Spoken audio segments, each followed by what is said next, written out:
Yeah, it's saying you minimized it, Justin. We were loading in, guys. Hold on.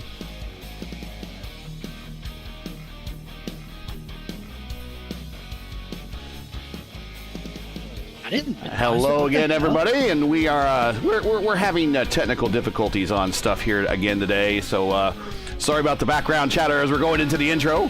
That's okay. We're trying to get everyone situated. It's Tuesday, of course. You know what that means. It's IndyCar night on iRacing. Hello again, everybody. I'm Gary Gotzo. Welcome to RACEWEAR's coverage of. Oh gosh, I said it still says round 2 for some reason, but this is round 5. Round 5 of season 2 of 2024 of the IndyCar Oval Series with a 4D RACEWEAR Tuesday night top split coming to you from Nashville Super Speedway. Joining me as always in the booth. He's back, but he's working a little bit differently today. The PC's not agreeing with him. Is Stephen Larkamp, and then also, of course, we got Justin Petchow here. Guys, besides our own difficulties, I think we're going to see a lot of driver difficulties on the track today. Starting with you, Stevie, what have you heard? And then we'll move on to Justin as we get into qualifying here with 3:15 left to play. Well, it's kind of part and parcel of a race here at Nashville Super Speedway. This track has a bit of a reputation, especially amongst the IndyCar community, for being a fun track to drive, but very, very difficult to pass on. So I have a reckoning that a good qualifying position is definitely going to help in a big way going into this race. So it's definitely going to be difficult for drivers to make up positions here. Racing at night, you're going to have a lot of grip on the track. It's just how much of that grip can you use to get a run on the other driver? What he said. Yeah. I mean, it may be difficult to pass, but at least we get a better chance to make some passes here compared to Martinsville in the NASCAR Cup Series, let alone the NIS fixed. All right. Kind of a low-hanging fruit there. All right. Well, we got 2:20 left to play. We got a number of cars on the track making some time at the moment. I do want to bring up the point situation. The point situation here it is. Robert Malechka is your leader. And he's looking for the all-time record, which he has about another 900 points he needs to go to get there. Ty Quilla, great start for him. Trey Shadid, look at his name. It's actually green now. That means he's accepted my friend request. He is not in the lineup tonight. He did not. He said, do I want to race Nashville again? No, after racing last night. So he is done, I think, for the week. Eric Troiano, Jacob Oster, the Iceman, Hamilton Akwezi, he is P6. Jason Brophy, P7. Forporti, P8. Sudik, P9. And Alan Moreira, P10. The rest of the top 15, Campbell, Pinero, Romanzini, Son of Alexander, and Clindy is there in 15th. As you see, we have a new overlay, and we are, if you see something, it's still a little buggy, but if you see something, let me know, and I'll send it off to the developer and get it resolved. But there you go. You see times in speed for the top, I believe, 15. And then the bottom will constantly refresh with the remainder of the field. So right now, Jacob Oster on the pole provisionally with a minute 1 left to play with a 2:09.7. The Iceman 2:09.6. Pinero with a speed of 2:09.5. And Robert Malechka on the track right now. Let's see if he puts up a big lap. On him. I suspect he's going to put up a big lap. We'll see right here. Yeah, making his way through 3 and 4 at the moment. Coming off the corner. Let's see what it's like coming to the checkers. On the apron. All the way down on the apron. 2:82 just nicks the pole position away. Yeah, 2:09.816. 2:09.816. Watching Antonio right now. And Nick Sadiq having problems. Actually, that was on his cooldown lap, so not really reflecting his standing at the moment. Sadiq down in 18th place, really struggling right now. Naturally, it's a very close field, of course. Pole sitter at the moment, Robert Malechka, with a 22.282, all the way down to 20 plays, Alex Jarvie, 22.542. So 0.3 of a second is the margin between first and 20th. That's just how close competition here in the IndyCar Oval Series can be. And there you go to track conditions. 73-degree track temperature, 70.8 degrees Fahrenheit ambient. We want to talk about our sponsor really quick, 4D Racewear. Check out their line of made for sim racing gloves, shoes, and apparel. Visit them today at 4dracewear.com.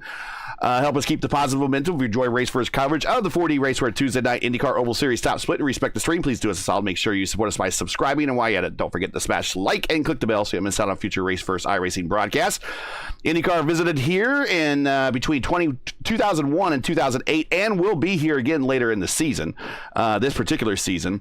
Track record set here in 2003 by Scott Dixon with a speed of 206.211 miles per hour. The active wins leaders here are Scott Dixon with 3 in a row from 2006 to 2008, with 5 drivers all tied at 1, including Buddy Lazier, Alex Barron, Gilles DeFerrin, Tony Kanaan, and Dario Franchitti. Keep in mind that Scotty D's 3 in a row streak were the last 3 years they were here, so he will have an active streak of wins coming into this season's race here at the end of the season. For this NTT IndyCar season. So stand by in the garage here. It's almost time to go racing. Let's take a look at today's starting lineup. This is where one of the bugs came in, so we're going to see how well the grid comes in. Okay, Yeah. So we got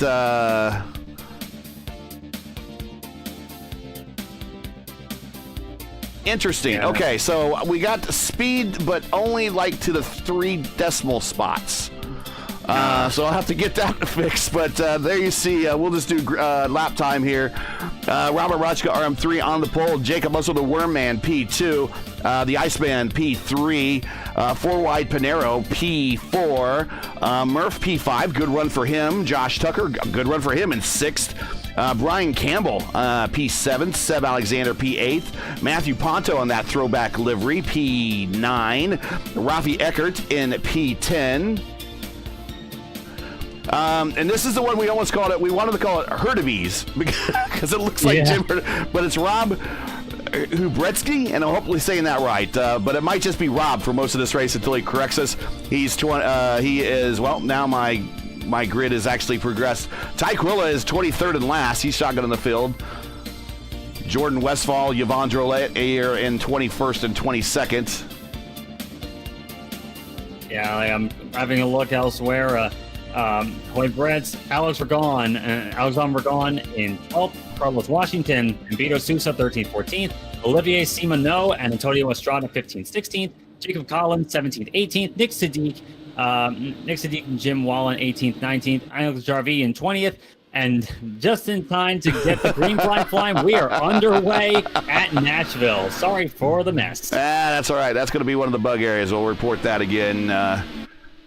But we are racing, and Robert Molechka out to a very quick lead, followed by the Iceman and the Wormman.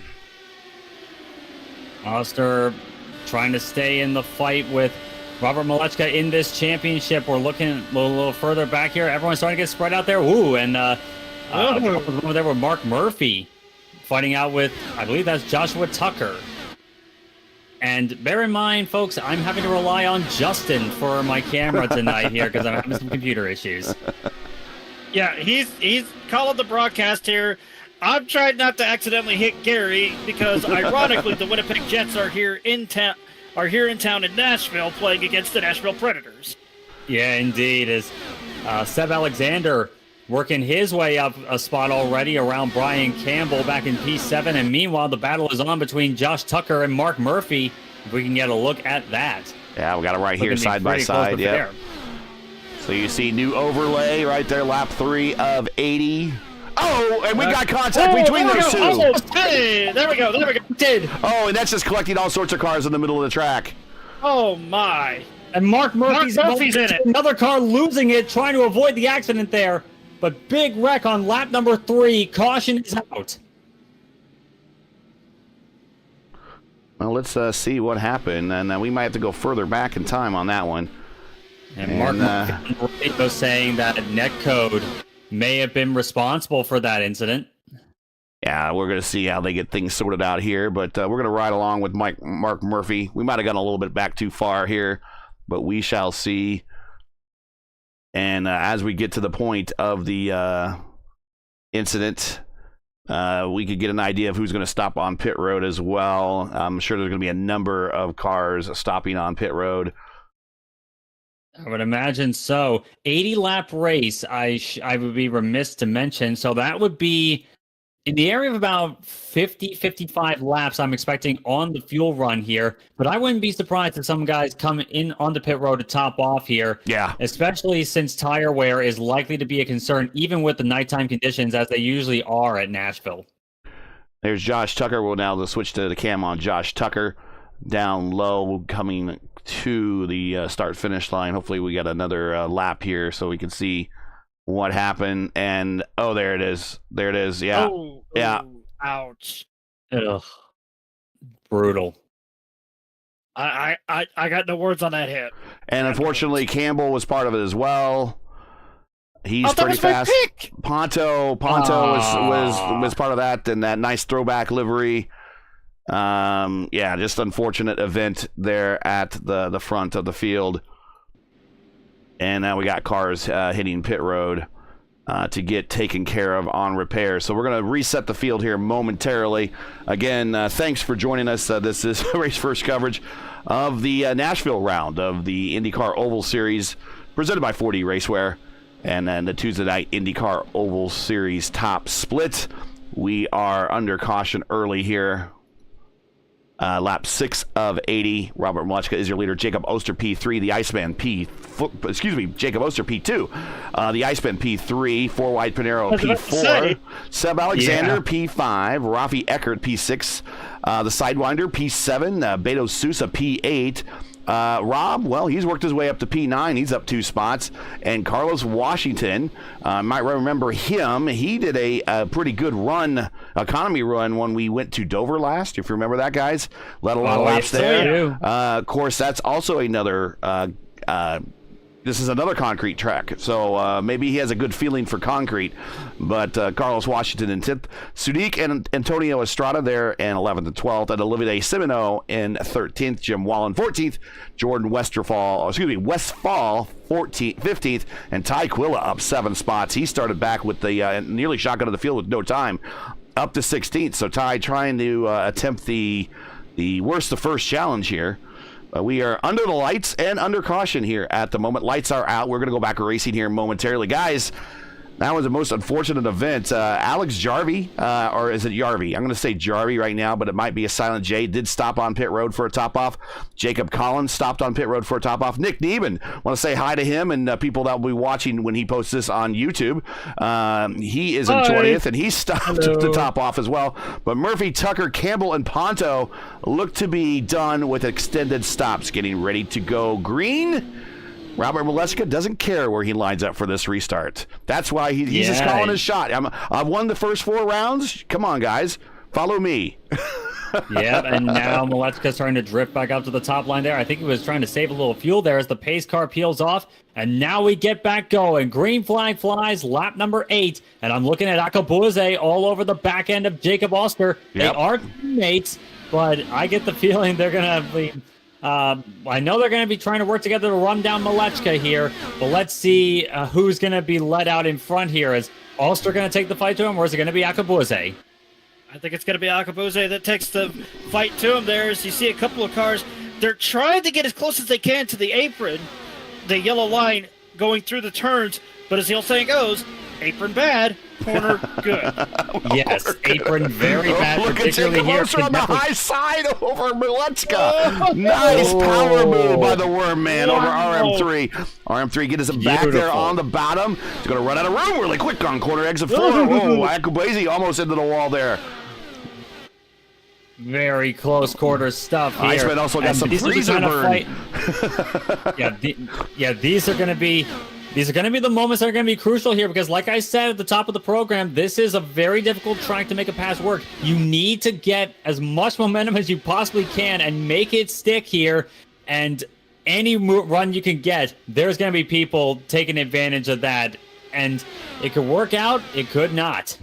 Clindy, Oster asleep, Oster awake. Oh, crossover! He's gone to the bottom side. Oster down low, going into 3, and he pulls that one off.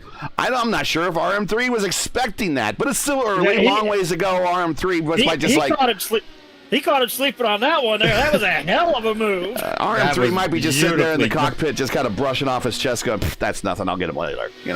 We'll see. I got this. I got this. I got this. Yeah, this is but nothing. what a power move, though, by Jacob Oster taking the lead of this race. That is the kind of run you want to get here. Like I said, difficult to pass, not impossible to pass. And here is the repass down bottom in 1 and 2. We kind of talked about this, almost a crossover. We kind of talked about this in the pre-race while we were planning for this. This is a super speedway, as I like to say, in name only. Yeah, pretty much. And it's only 1.33 miles there. I never really consider it a super speedway, not least because of its flat configuration and also the fact that it's just 1.33 miles. It's a far cry from the likes of Indianapolis, Daytona, or Talladega, who would Michigan, Fontana, Texas Michigan, World. Yeah, Texas World Speedway. Even Pocono. Rip. Or Pocono, yes. How could I forget my home track, obviously?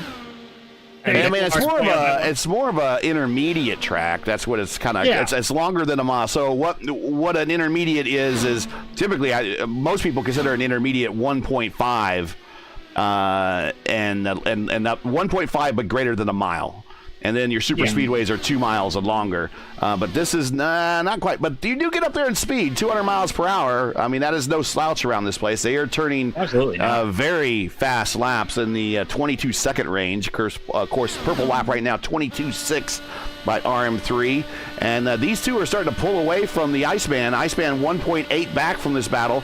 Pinero another 1.1 back from the Iceman.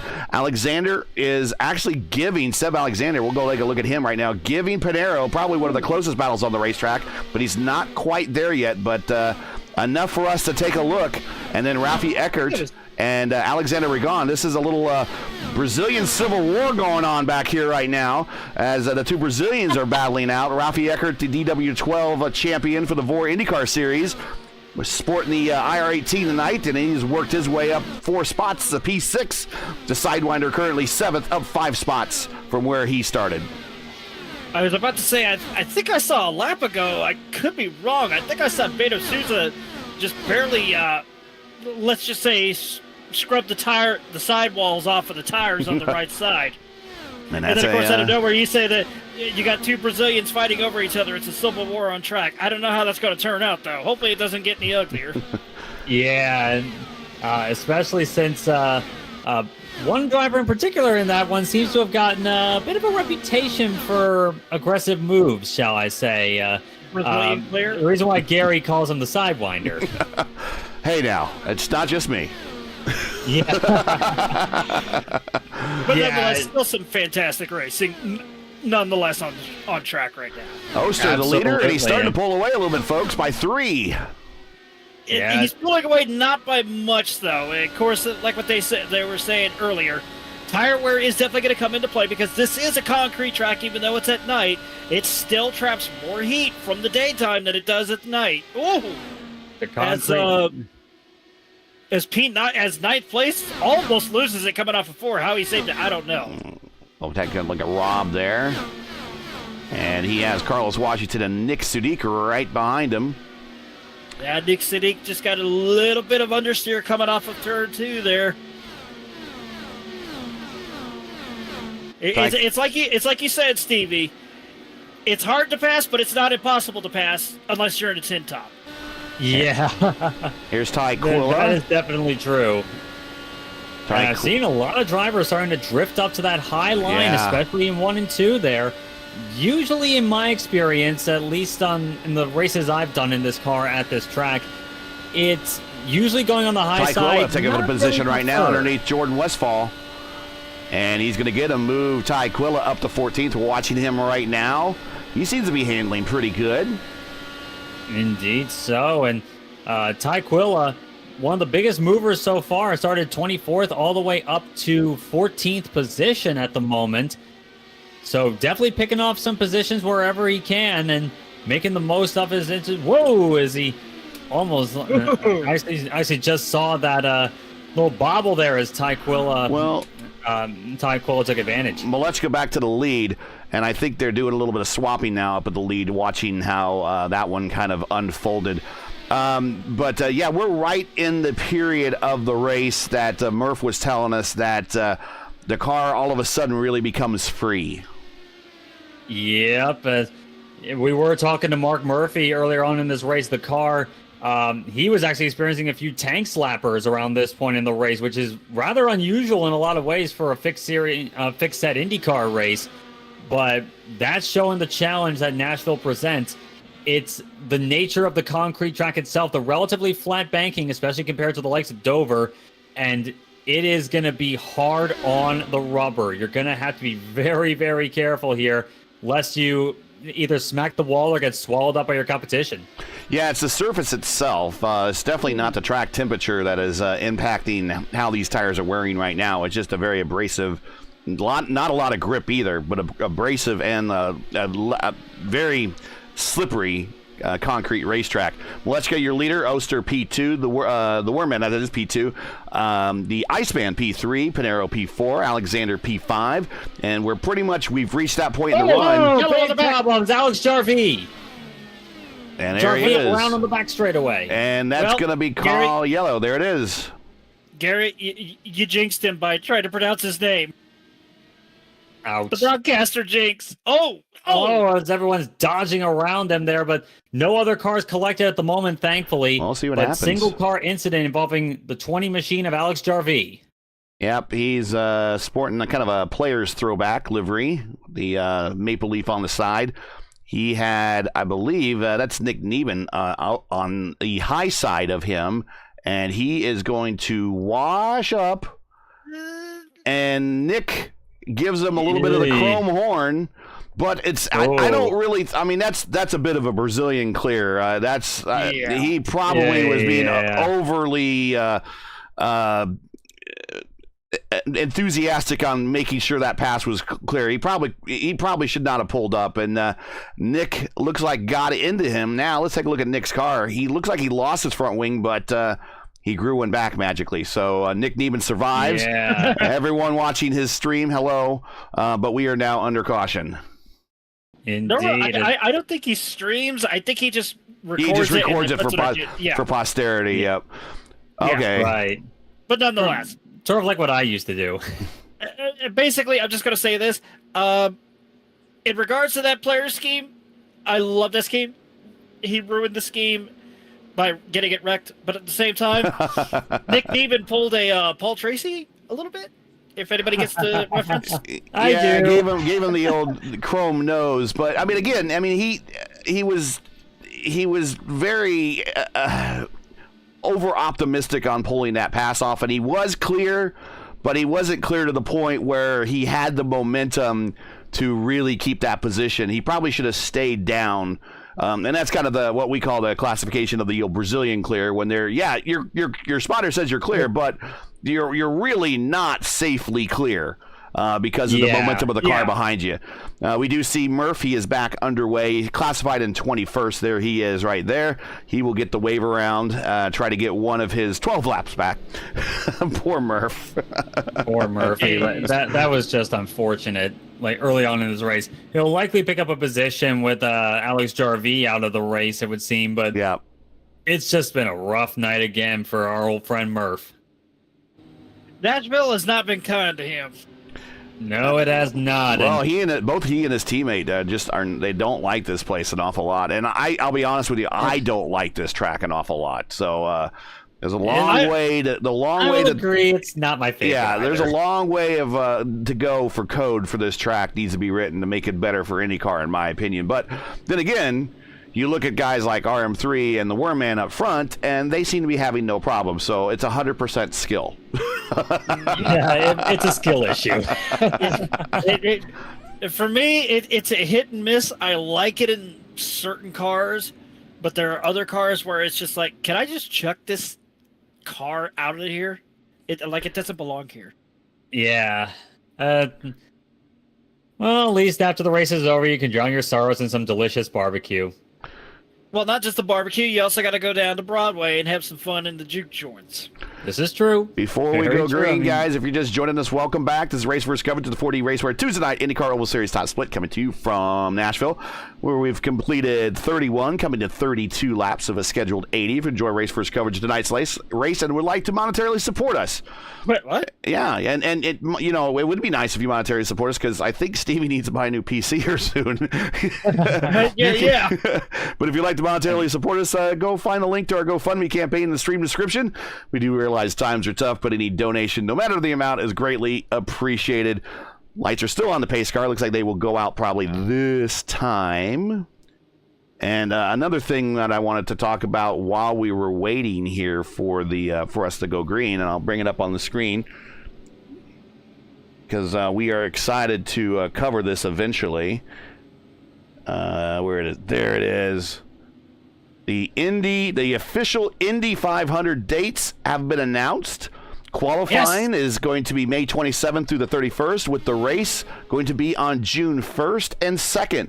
They're going to be racing fixed and open at the same time. I'm not sure how they're going to stagger them, but all the fixed and all of the open races will be handled.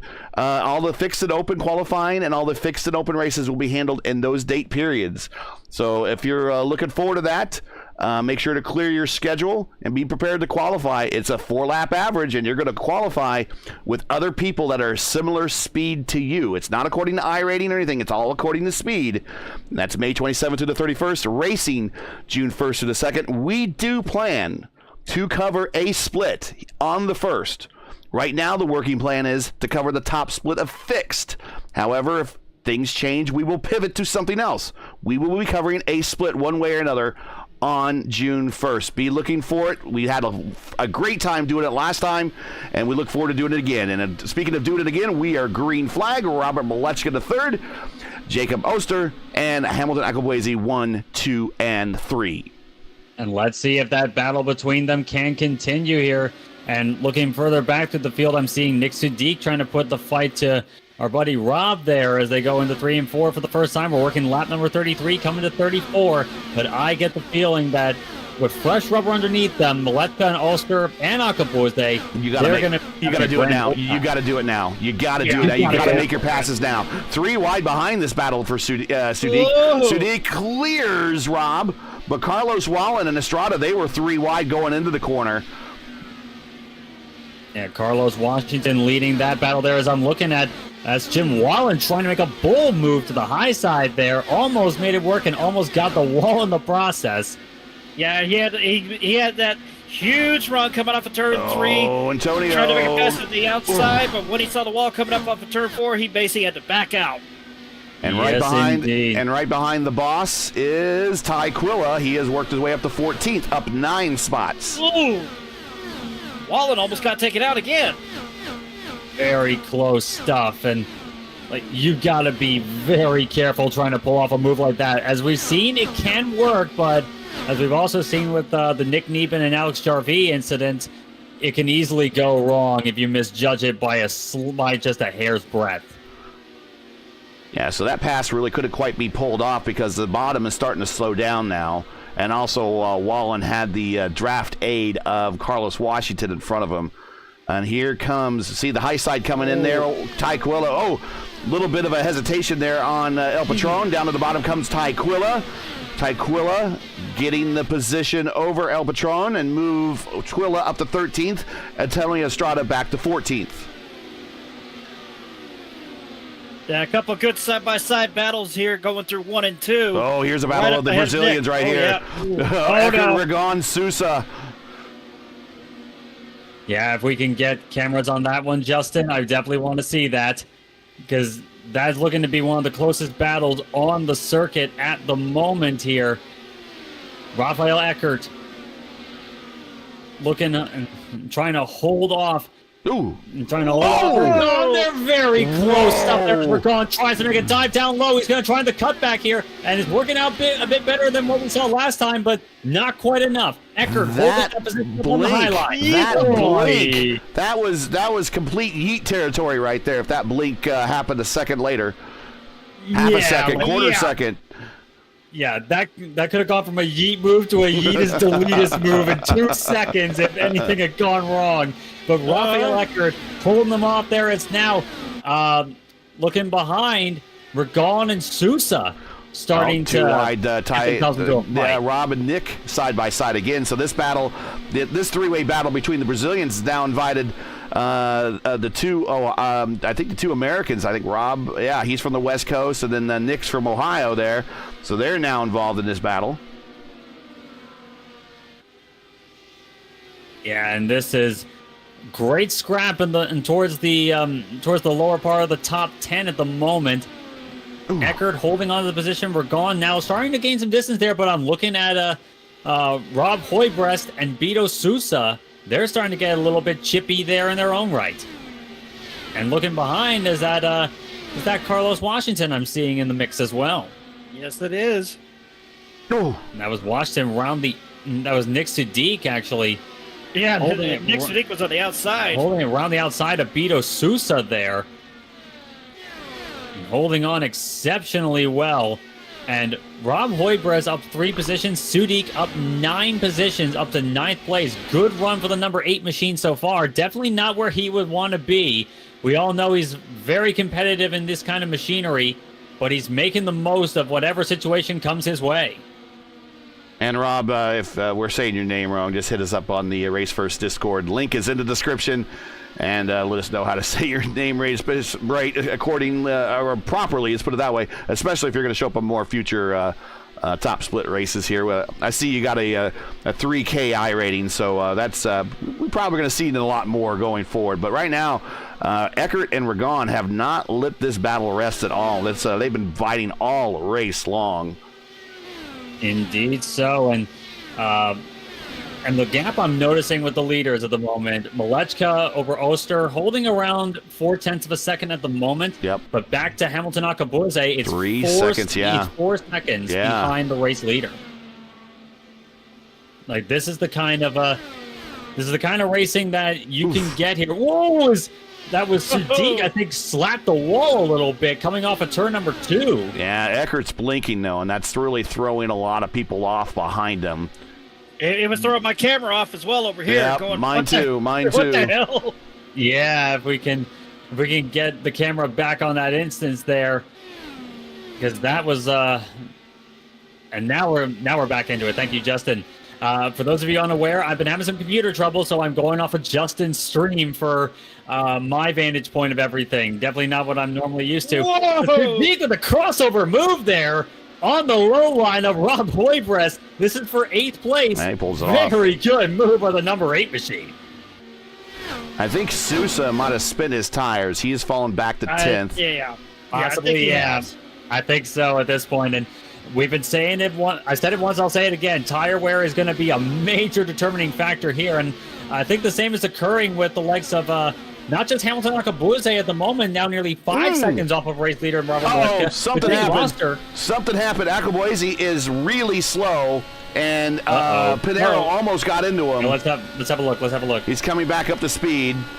Let's do a replay there for Akabuze. Oh, I think he barely touched the wall. And he lost a position in the process to Adriano Pinero. Move Pinero up to P3. Ooh. But trouble now for Hamilton Akabuze, who I was mentioning.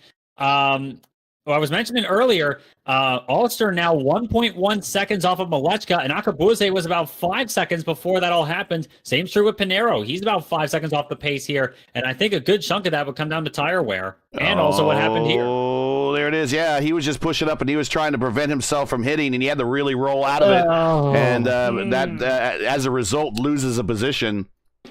Yeah, so easy to lose momentum there, especially if you cook the rubber underneath your car here.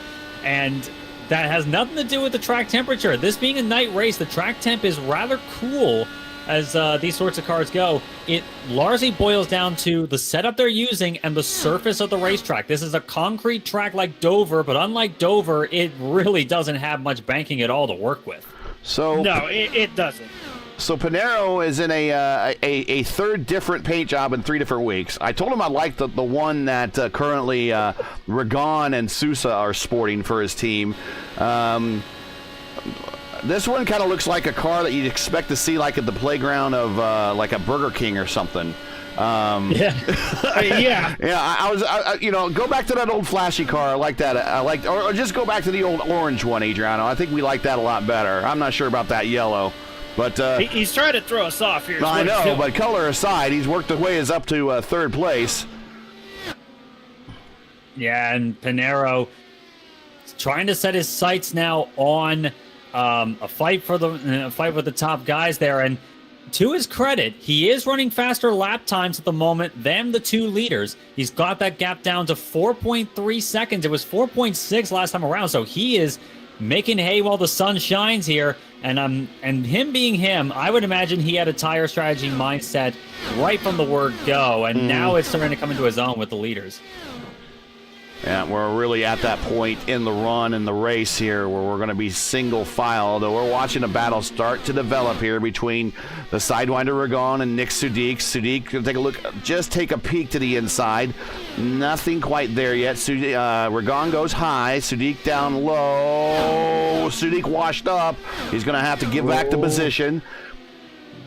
Yeah, very close stuff there, but it's just so hard to make the pass work. Yeah, it's really tough. Yeah. Yeah, so even on that difficult. high line where you're trying to get the cutback move, which seems to be the preferred way of making the pass here tonight, it's so hard to get that wrong. So it's so easy to get it wrong, and particularly at least to some, as we call them, Brazilian clear scenarios. Yeah. Ty Quilla has worked his way up to 11th. We're watching this battle here, with Wallen and Washington as well. Yeah, and I was actually had my eye on that battle there earlier. Jim Wallen almost squeezing Carlos Washington there in that tussle now for 12th position, but still they've been playing it very well so far, it would seem, working lap number 58, by the way. And Sudik, I'm still watching the Sudik and Ragon struggle here at the moment. Sudik now trying to get up to the back end there, and he's there. He's right there. He's very close to the wall again. So much understeer and dirty air from behind the Sidewinder coming off of turn 2. He had to back the quarter up tremendously. Almost lost a little bit of that momentum that he had, but of course he's gaining it back. But also, don't count out the guy that's behind Nick Sudik here. As speaking of Sudik, pushes up a little too much. Again. You have got to be very careful here, because not only is the track conditions a concern here, he's running in the draft of Alexandre Ragon, and that is going to hurt him in the middle of the corner. He's getting no airflow over the wing of that car if he runs behind him. So it becomes that game of find the clean air, and once again, I'm seeing it. And that was actually rather tame that time, but Sadiq really struggling to make a move work here and trying to find whatever clean air could possibly be had here, and trying to find the momentum down the front straightaway. Look at him gain, actually. Look at how much speed he's gaining there. Yeah, going into turn 1. He has to be screwing around with either his weight jacker or his front or rear ARBs just to maintain that momentum. Wallen and Quilla side by side. Yeah, we're starting to get good battles all over the place. Yeah, the lap speeds are starting to come down. We're now in the high 190s. We were in the 200s. Look at this run! Look at the run! Sadiq psyched him a bit, and now on the low side there. Alexandre going and very close enough. Good side by side. Good side by side battle between the Sidewinder and Sudik. Still side by side as they come off of turn 3 and 4. A little bit of arrow wash. Ragon with the momentum, though. He's going to lead him over the stripe. Yeah, Ragon is going to hold that position for now. But here comes Sadiq. Sadiq washes up just a tad. They almost got contact. I think Ragon clipped the wall a little bit. Still holds on to it, though. Doesn't look like much damage was had. Yeah, but he's going to slam the door shut on Nick Sudik. Sudik almost hits the wall up at turn 4. Sudik is not going to be happy about that right there. I have no doubt he's not going to like that one bit. And also, let's not forget Mick. Yeah, he washed up there. Yeah, and look who's coming into the picture here. Rob Hoybreast in the 24 machine, really starting to catch up to the back of these guys. I'm trying to put words into what I'm seeing here, but I'm at a loss at how good this racing is. While we're talking about this battle, this is really just for the lower portion of the top 10. The upper portion of the top 10, nothing's changed, guys. Robert Malechka, and if you see right there on the tree, just to the left of his name, you see that purple number 1. That indicates that he has the purple lap of the race. So to nobody's surprise, at 22.5, he has the purple lap. There's Jacob Oster, right there, P2. Pinero, a little bit further on back, right there. There he is, P3. Ackleblazy, the Iceman, P4, and Seb Alexander. We'll give him a shout out. He's been in the top 5 all day. He's up 3 spots from where he started, and has been just riding in this 5th spot for much of the day. He does kind of have Ralphie Eckert kind of running him down. Ralphie left last lap a 2:02.9. Seb Alexander a 2:01.6. So Ralphie on a run right now, trying to get into the top 5 to make this an interesting race, but really this battle from 7th back to 13th. And I think we've got Ty Quilla on pit road. Austin is out. No, Ty Quilla not on pit road. He is in an incident. And let's see what happened. What happened to Ty Quilla? I think I heard him on the radio talking a little bit ago. I'm not sure what was said, but that seems to me that he had some sort of wheel or VR failure or something. He just going into the corner, the car doesn't turn, and he just kind of comes to rest up against the wall. Yeah, let's see this. I'm having a look at the replay here myself, and going into 3, and it's just it's either hardware failure, wheel failure, suspension failure. Who knows?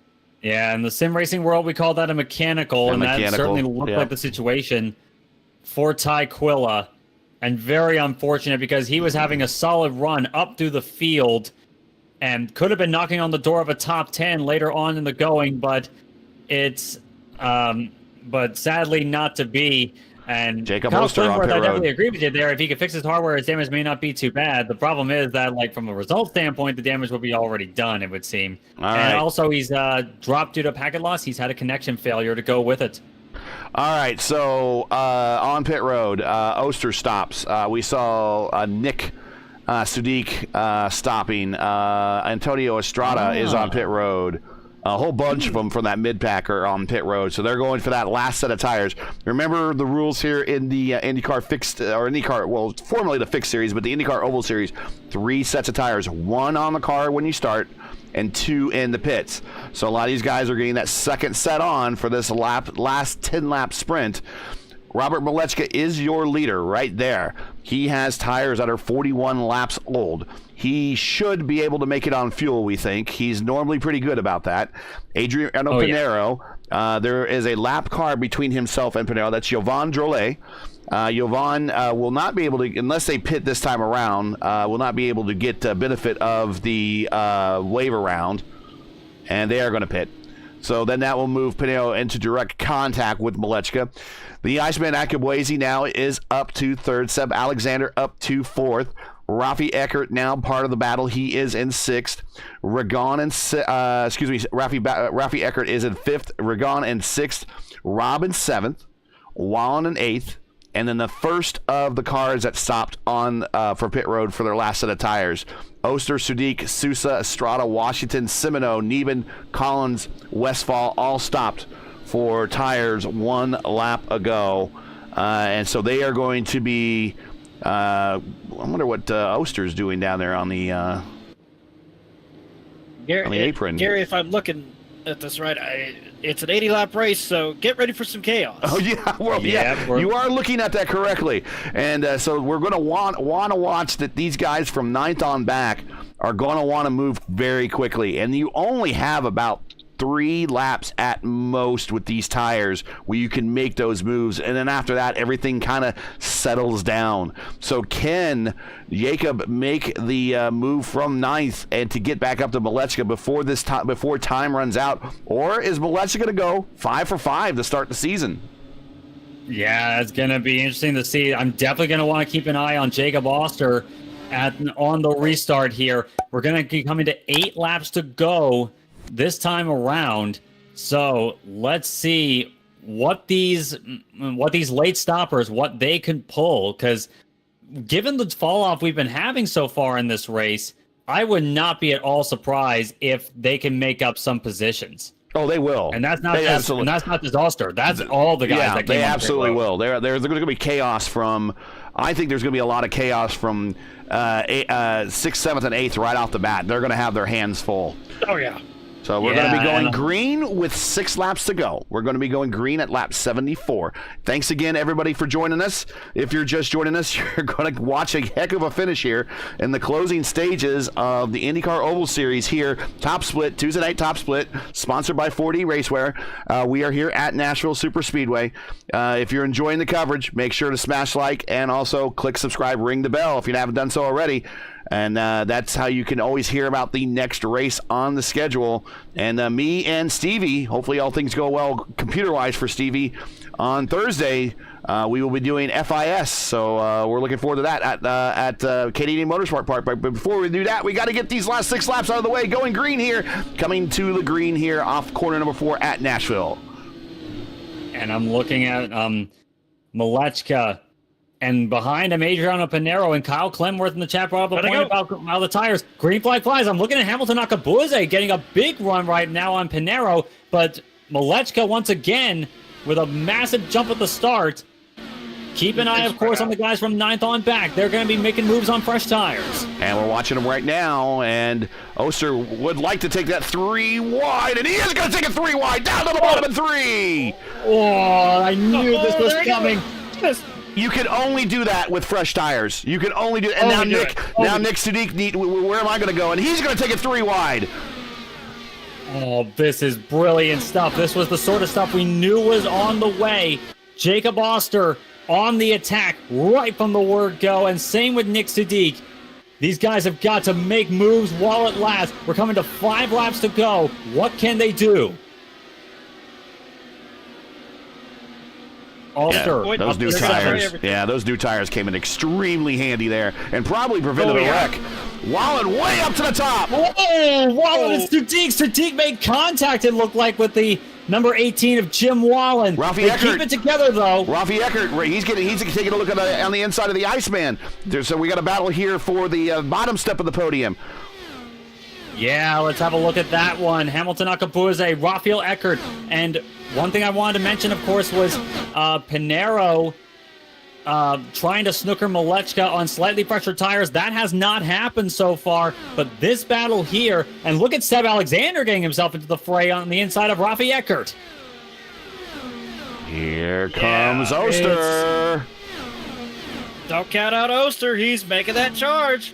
Oh, definitely not. I'm keeping an eye on that one for sure. As Ragon looking to the inside of... no, that's Eckert, I should say. Looking to the inside of the caution's out. Caution out. And Carlos Washington. I was getting ready to say, just like the Van Halen song, Jacob Oster's a man on a mission, but this race is done for a second week in a row. This race is we're going to end our race under caution. There we see what happened right in front of... Oh, okay, so it's Antonio... Yeah, it looks like Jim Wallen and Antonio Estrada actually made contact earlier, lost momentum, and Washington had to check up, but not quite in time.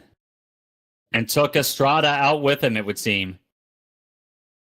And another car as well behind them. Was that Neben behind them as well? Here's I don't know, but so look here's at that air Wallen. time just a little bit.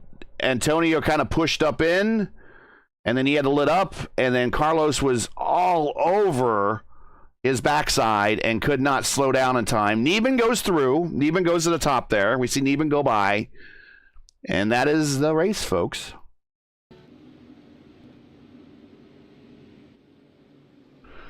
Yeah, I'm looking on Neben's on board here. Just chaos everywhere and perfect. So Jacob was only managed to get 3 spots. I mean, he made it exciting. Probably had time to get maybe 1, maybe 2 more at best. But this is how the race is going to end here, folks. Robert Malechka goes 5 for 5 to start the season. Second straight race we're going to end under caution. But a win is a win, and thank God this is IndyCar. We don't have green-white checkers, and I still say that they should not be throwing red flags in real IndyCar. Marcus Ericsson should be a 2-time Indy 500 winner. I'll stand by that. But anyways, Pinero second, Akaboise third, Seb Alexander fourth, Rafi Eckert is in fifth. Your biggest gainer of the day, Nick Sudik there, is he gained 10 spots, but Nick Nieben, something for his broadcast. He's up 11 spots, the biggest gainer of the day, so props to him. It pays nothing, but it sure feels good. Oh, yeah. And yeah, like it really does. It always feels good to me when you start towards the back and get a win, but in this case, you start from the pole and you got a win here. Robert Malechka to the stripe. It's another win on the live broadcast for RM3.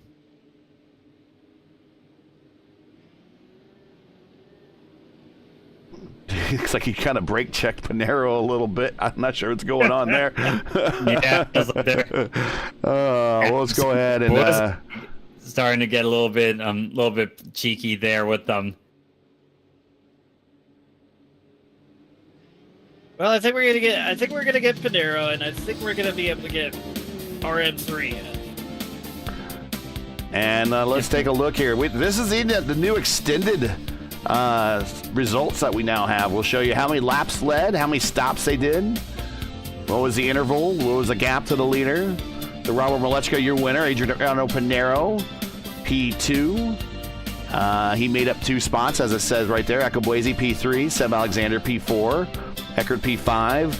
Jacob Oster lost 4 spots, mainly because he did that, wanted to do that kind of that last ditch run there at the end with fresh tires. Almost paid off. Ragon 7th, Sudik 8th, Rob 9th, Sousa 10th. Moving on back, Wallen 11th, Olivier Simoneau. Didn't really talk about them too much, but finished 12th. Good finish for them.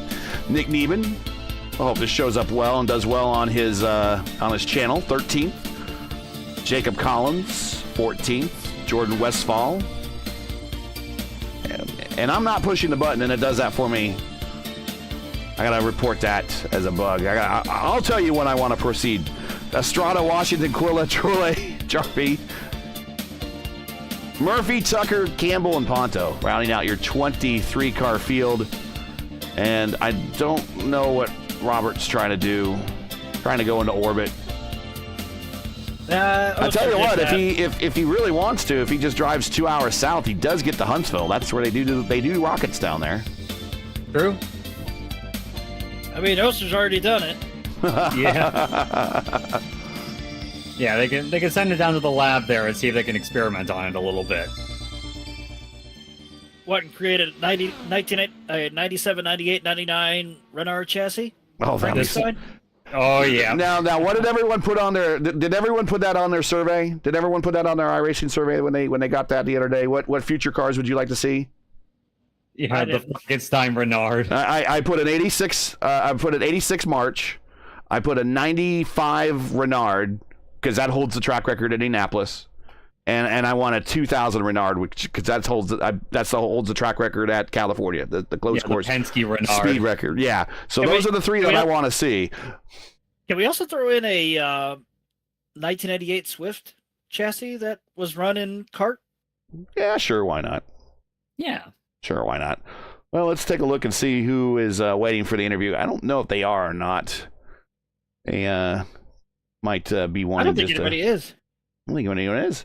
That's fine. Oh, there's Robert. Well, wait a minute. There's Robert. There they come. All right, so let's get in the Iceman first. He is here. Hamilton Iceman, P3.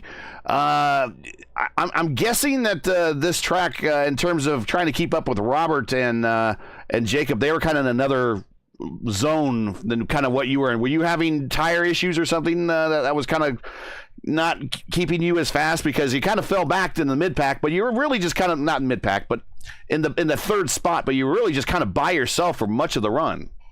No, I had a hole in my side pod. Oh, when did the hole develop? So, from like lap 2. Oh, we did not see that. When I hit the wall. Oh. No. Well, Wow. then that's pretty impressive then. We'll Yeah, take that I all mean, back. The aero push is just so bad here. It's like to me, it just isn't that fun to race. But Yeah, just we kind saw of that. chilling on my own, pretty boring from my Yeah, end. we kind of thought that a lot of people maybe are going to maybe use this as a skip week or what. When we saw the strength of field for this race, which was, I recorded that there, 38. 48, or excuse me, 43.38. Come on, Gary. Which is down from the 4.6K we had last week. It kind of tells me that a lot of people kind of just don't feel like this track's a lot of fun. It sounds like from your point of view, it's kind of not that way. What would make this track a little bit better? Just a little bit more raciness, or a little bit more grip, or what do you think? Because I know they do the best they can with the setups. Those are mostly community contributed. So I mean, what can they do to make this track better for these cars? Is there anything that you would recommend? Yeah, more grit might help, but this track's kind of unsavable no matter what you put on it. I hate it in stock cars. I hate it in this, so kind of is what it is. Consistent hate. Okay, well, well, congratulations on surviving to third place here. Know you got some shout outs and some people you'd like to thank. Go right ahead. Yep. I guess shout out I5G. Shout out Jacob for pitting and giving me P3. So there you go. Yeah. Well, that's what are teammates for? Well, congratulations. We will catch you. I'm guessing you probably like Gateway better. I mean, it probably less. Oh, you really? like Gateway less? Wow. Gateway, Wow. Well, that's next week, so we'll see. But congratulations tonight, and then we'll hope to see you next week, man. Have a good one. Yep. All right, see you. I tell people, because Gateway's next. I hate Gateway too. I have 2 career iRacing wins at Gateway. I don't know. It agrees with my driving style. I just hate driving the track. I really do. I do not see Pinero. We will not, of course, have him, but he probably will send me a note if he has anything that he would like to add. So let's bring up Robert. Robert, got you up here in the booth, 5 for 5 to start the season. Well on your way to try to get that 2,000 points that you want to get here in the standings. One race closer. Talk about this one first, though. Yeah, I was kind of surprised with how good the racing was up front. I mean, Jacob and I were going kind of blow for blow there, just kind of having fun, just sunning each other every lap. And then I got a little bit spooked by him and got the wall, which I didn't think I had damage, but replay showing I did. Not much, like hurt me much, but maybe like 100th a lap, if that. But yeah, and then we were just kind of riding around and biding our time. Got the traffic, found out how tough it is to get by traffic when you're so used to clean air. Right. And yeah, that, the late race yellow, I was fairly shocked that only like half the field pit. I thought tires were going to matter more, and I think Jacob would have got from P10 to probably P3 if that yellow did not come out in the end. But got a little bit lucky with him pitting. I think Adriano might have had damage too, just like Hamilton. So got a bit lucky for the win, but nonetheless it was a solid race. Yeah, is it indicative of the track how tight quarters it is when everyone's kind of picking up damage on this thing, or it just how poor handling the track is? Is it tight quarters or poor handling, a little bit of both? What is it that was causing everyone to get damage? It's just kind of the layout of the track. Unlike your typical, I guess, even though this is like a 1.3 miler, unlike your 1.5 milers, the outside walls on corner exits really come up quickly. Mm-hmm. Usually you can kind of drift it out to the wall, but man, do these walls really pinch off on exit and give you kind of a false sense of if you're going to hit the wall or not. Like there's some times where I'm just thinking, oh, I'm absolutely crushing the wall and I'm feathering the throttle. I'm not even close to it. And then there's other times where I feel like I'm fine, but then I get close to the wall and I'm like, okay, that was a little bit too on edge. So yeah, I think it's just how the layout of the track, with how the walls are just, they come up on you quick, and it's tricky to kind of figure out and clean out, let alone in heavy traffic like most of the field had. Is there anything that we could do as a community to kind of increase the the performance here on the racetrack and make it more racy for these cars, because everyone. I don't like the track. I know that I'm looking at the strength of field. It's lower than last week's. That's indicative of fewer people wanting to come out and do the track. I know it has a show up on the schedule every now and then. I know other people don't like the track as well. We've kind of talked to them already in this interview room. Is there anything that we could do as a community to kind of make the racing better here at this track with this car? It's tough, right? Because, NASCAR runs this track too, and it's definitely not great for them either. I think with the downforce package, I mean, there's rumors that for the IndyCar race that with the updated rules, they'll be running the short oval kit, which would absolutely pack on the downforce for us, because I think right now we're on the speedway kit. Mm-hmm. Yes, we are. And obviously I think that would help it a ton. I don't know how it will race, to be honest. I mean, I think it'd be maybe even hacky in a way, but it feels like we just have in general just too much grip. I know it's a night race, and also I guess that could do something with it, but yeah, I don't know. It's really, to me, it's a very unique track. It's a unique challenge that no other track actually has, where just with how the walls kind of come up to you, and then how the racing is in general, like it's kind of different in my opinion to anything else we race at. Gotcha. Before we let you go, you know the drill. Just got anybody you want to say hi to, shout outs, thank to, sponsors, go right ahead. No, not really. I mean, Jacob, Hamilton, and Sudik, we are on the call, kind of working together, kind of nail down the tools there, and we're kind of on cruise control. And that, it was a good race. Thanks for everyone for showing up, and we'll see you guys next week. Next week is Gateway. We're looking forward to it, man. Take care. Yep. Yeah, thanks, guys. All right, guys. It's exactly what we thought going into this thing. Is we knew what we were going to get, and we got it exactly what we thought we were going to get out of this thing. What do you think, guys? Yeah, and to be fair, it was more exciting than I would have initially given it credit for. The strategy calls there were really intriguing. The action when we did have it was really enthralling too. It was really close quarter stuff. But Gateway is a difficult track to make work in any car, let alone these Indy cars here, even though they can put on a very good show. But looking forward to Gateway next week. That is definitely going to be quite a bit different there, because Gateway can have some similarities to Nashville in some regards, but it's definitely a different kind of racing altogether there. There's a lot of momentum you can gain, a lot of passing opportunities by comparison, and it's going to be a very different challenge there. I know Hamilton said he didn't like that track very much, but I think we're going to like it a bit more, going a bit more than he might, I'd say. Justin. I'm also kind of in the same boat as Stevie. I kind of expected it to be a tire management race, but when it turned out that it wasn't, it actually was a pretty decent race overall. I'm like the rest of the gang over there. I'm kind of surprised what they're going to do with the rules package itself when we do come here for the season finale, both on iRacing and in real life, whether we run the speedway wing configuration or if we run the short oval package. I'm like them. I think it's going to be a bit more of a packy race, so to say, if we go with the short oval configuration. But I think that's what we're going to run. I only time will tell at this point. Because Right. It's also going to be, instead of being a night race, because, come on, you try and run an IndyCar season finale against NFL, especially if it's against the Tennessee Titans. Yeah. Good luck on Sunday night. Yeah. So it's going to be different during the daytime, but it'll be interesting to see how things play out. But other than that, that was a pretty good race, even with having to help Stevie out over here. Yeah.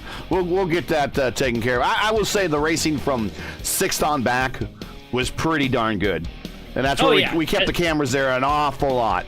And that was kind of indicative of the action there, and it was move the cameras forward, move the cameras back. It was just all over the place from 6th to the 14th or so, somewhere in there. But that's going to do it for tonight. Once again, your podium from Nashville is Robert Malechka III with his 5th straight win. Adriano 4 wide. Panero, he is P2. A good showing from him. We haven't seen him really on the podium for a while. Good showing to see him back. Maybe it is the car color. Who knows? And the Iceman, Hamilton Akaweze, thanking Jacob Oster for the bottom step of the podium as he gets 3rd. So join Race First again next week for round 6 of the 40 RACEWEAR Tuesday night IndyCar Oval Series top split of season 2 of 24 as we head to Gateway.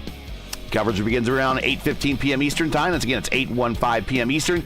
Remember, new time, new date, everything with the time changes. I think everyone's kind of used to the time changes, so just be expecting 8:15. And if you get confused, just go to the YouTube page and YouTube/RaceFirst on the channel there, and we'll always have the correct time in your area. Hey, we love bringing these races to you, but not easy. We require time and money to produce.